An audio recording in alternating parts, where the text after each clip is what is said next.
हमने क्या करना है, यहाँ पर धीरे धीरे रेती लगाना है इस तरह से। ये देखिए, इसमें बीच में भी आपने इस तरह से रेती लगाना है, इस तरह से घिसेंगे। ये वाले दोनों स्क्रू खोलना है, इस होल में डालना है इस तरह से। अब देखिए हमने इस तरह से ऊपर नीचे करना है। तो चाहे आपकी मशीन ऊपर से धागा काट रही हो, चाहे नीचे से धागा काट रही हो, तो इसको घर बैठे कैसे सही करें, तो इसके लिए मैंने आपको बहुत ही कमाल की ट्रिक बताई है, तो वीडियो को एंड तक जरूर देखें। तो इसके लिए सबसे पहले हमने शटल खोलना है। दोस्तों, अगर आपको वीडियो अच्छा लगे तो वीडियो को लाइक एंड शेयर भी कर देना। अगर आप हमारे चैनल पर पहली बार आए हैं तो सब्सक्राइब भी कर लेना।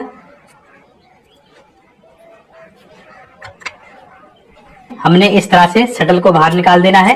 ये देखें, अंदर वाली किनार होती है ना, यहाँ से हमने इसको साफ कर देना है। कई बार इसमें कचरा वगैरह भी फंस जाता है, तो पहले हमने यहाँ पर साफ जरूर करना है, उसके बाद मैं आपको ट्रिक बताता हूँ।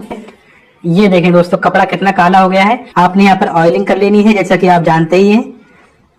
अब देखिए आपने क्या करना होगा, फिर उसके बाद मैं आपको यहाँ पर दिखाना चाहूंगा। तो यहाँ पर क्या होता है, कई बार मशीन चलते चलते यहाँ पर कुछ निशान वगैरह पड़ जाते हैं, और ये पुराना होने की वजह से। तो हमने क्या करना है, यहाँ पर धीरे धीरे रेती लगाना है इस तरह से। ये देखें, आप चाहें तो इस तरह से रख कर भी घिस सकती हैं इसको, इस तरह से। ये देखें, उसके बाद आपने इस तरह से घुमाना है, और ये जो नोक है ना, इस नोक को घिसेंगे। तो ये नोक कई बार यहाँ से मोटी हो जाती है और ये इसकी नोक कम हो जाती है, तो इस वजह से भी मशीन धागा काटती है। तो हमने क्या करना है, इस तरह से तिरछे में इस तरह से घिसना है पहले, तो उसके बाद हमने इधर से घिसना है। ये देखें, इस तरह से घिसने के बाद अब हमने दोबारा से शटल को लगा देना है। उसके बाद देखिए हम क्या करेंगे, फिर उसके बाद ये जो किनार दिख रही है ना, इस किनार में फंसकर भी कई बार धागा कटने लगता है। इस किनार पर भी इस तरह से रेती लगाएंगे। ये देखें, तो ये जो किनार है, इस किनार को हमें थोड़ा घिसना है इस तरह से। ये देखें, और ये जो बीच में गैप दिख रहा है ना, ये देखें, इसमें बीच में भी आपने इस तरह से रेती लगाना है। ये देखें, और यहाँ पर इस तरह से, और यहाँ पर इस तरह से रेती लगाएंगे। ठीक है, रेती लगाने से क्या होगा, यहाँ पर जो भी किनार वगैरह बनी होगी वो सारी खत्म हो जाएंगी। उसके बाद अब देखिए आपने क्या करना है, जो ये वाली साइड है ना, यहाँ पर हमने यहाँ भी रेती लगाना है इस तरह से। ये देखें, इस तरह से घिसेंगे।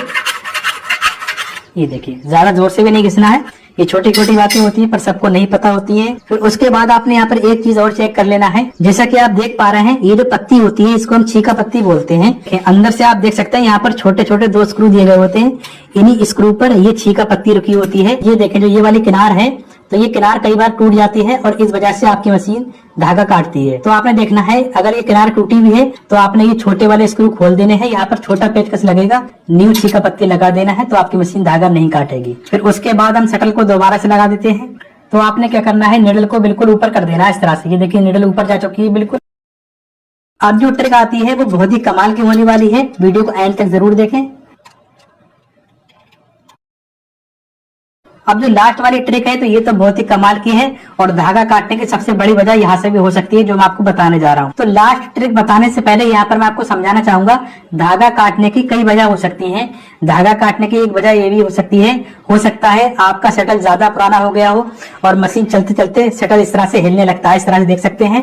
तो अगर इस तरह से शटल हिल रहा है तो समझ लीजिए आपका शटल खराब है, तो आप शटल को चेंज कर सकते हैं। और दूसरी वजह ये भी हो सकती है, शटल की टाइमिंग आउट होने से भी आपकी मशीन धागा काट सकती है, धागा तोड़ सकती है। तो न्यू शटल कैसे लगाते हैं, शटल की टाइमिंग कैसे मिलाते हैं, तो इस टॉपिक पर हमारे चैनल पर वीडियो पहले ही अवेलेबल है। उसके बाद धागा काटने की एक वजह ये भी हो सकती है, ये जो रॉड है, जो निडल वाला गज होता है ना, तो ये गज हिलने की वजह से भी आपकी मशीन धागा काटती है।